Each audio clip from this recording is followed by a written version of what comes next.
In the 19th century, horse-drawn wagons were the motor trucks of today. The team drivers, or Teamsters as they were known, were the hard-working men that drove these wagons, making trade possible and enabling our nation to grow.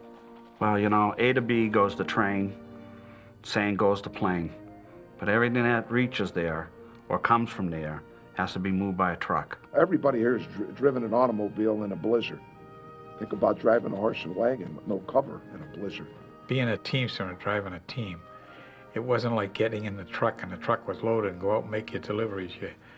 There was a lot of prep for that before you left. I remember my dad, 3 o'clock in the morning, he was already up because the day started very early. You had to go in, get your horse, make sure the horse was feeling okay, feed the horse, brush the horse down, water him, take him out, hook him up to the wagon that you were assigned for that day. This was all before you start getting paid. From the very beginning, the union was inclusive and diverse. Many new Teamsters were African American, and nearly half were European and Canadian immigrants. With the Teamsters, it's an inclusive union, not an exclusive union. In 1903, in Niagara Falls, New York, under the leadership of Samuel Gompers, then president of the AFL, the International Brotherhood of Teamsters was formed. We had this marvelous gentleman named Daniel Tobin, who became the president of the International Teamsters in 1907. And he continued to run that into the 50s. And he took a membership from 40,000 and he built it to over 1 million. By this time, new motor trucks would eventually replace horses, and Tobin saw the writing on the wall. Tobin set to work shoring up the union's weak finances and initiating aggressive organizing campaigns in the rapidly growing motorized truck delivery industry. Teamsters continued to organize women in the workplace and even train them to be union representatives. Teamsters are working women just like the men are.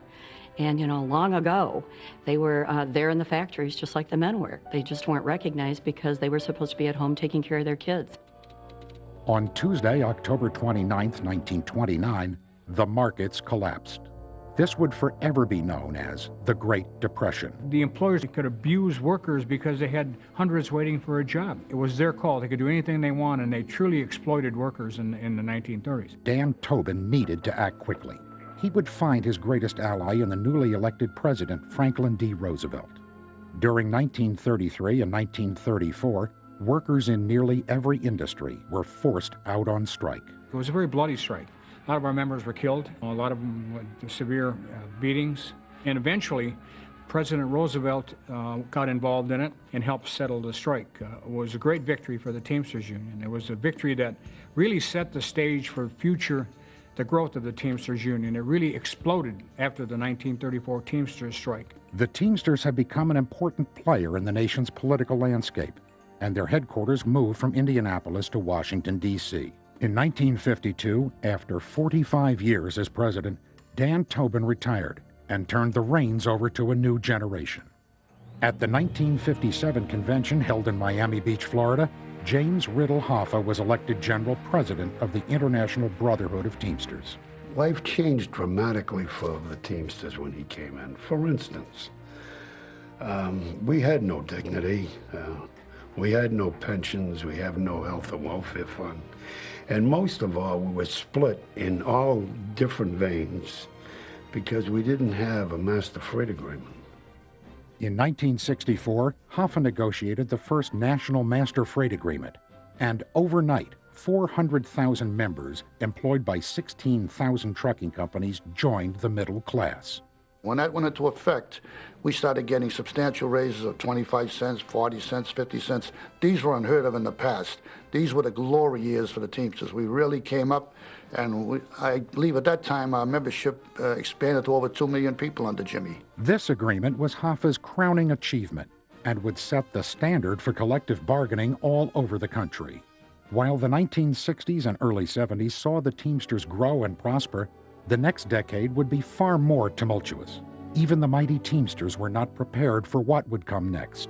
Leaders of working men and women like Dr. King would be struck down by assassins' bullets. And even James R. Hoffa couldn't protect himself from those determined to end his leadership through violence. Back-to-back recessions rocked the nation's economy, and the repeated oil crises of the 1970s left Teamsters reeling. I can recall there were two things that happened. The economy went down, and deregulation at the exact time.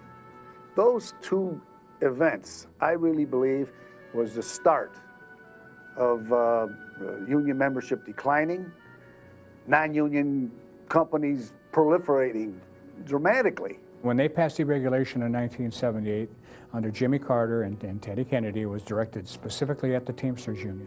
So it was directed at them to break their back, and almost did that. The next 10 years were grim for all of organized labor. The Teamsters would see its size and influence sharply erode and its treasury plummet to near bankruptcy.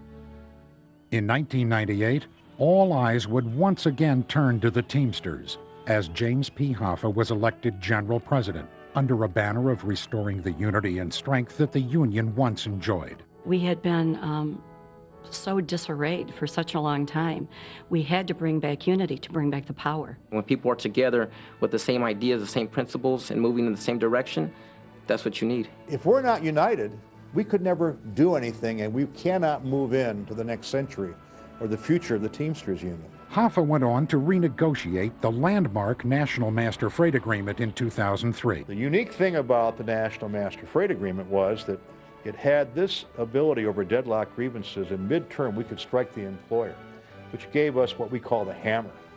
And we had that in that contract up until 1994, when my predecessor in office gave away the hammer.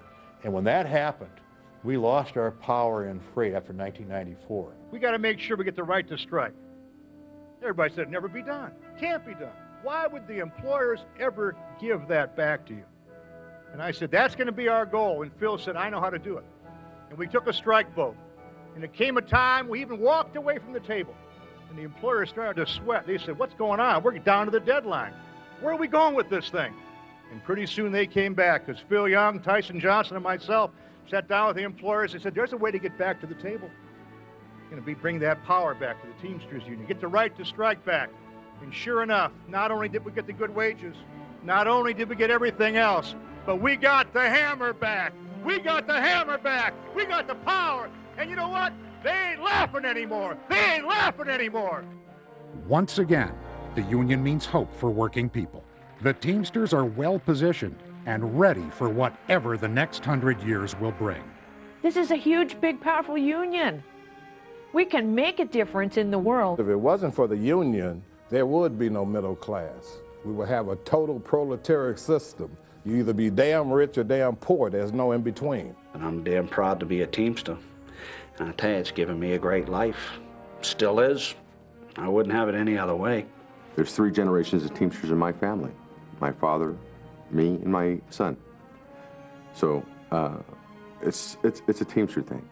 I think we have to understand our history and be proud of it. Be proud of all the things that we went through, because we had to go through every single thing to be what we are today. We had to do that. I don't want a union that's dysfunctional. I want one that shares a vision, a common goal, and wants to get the job done so that I can benefit and I can live in America and I can raise my family and I can be proud to be a Teamster. That's what I want. That's the union I want to belong to. That's the union my father belonged to. And that's the vision we have to have for the next 100 years.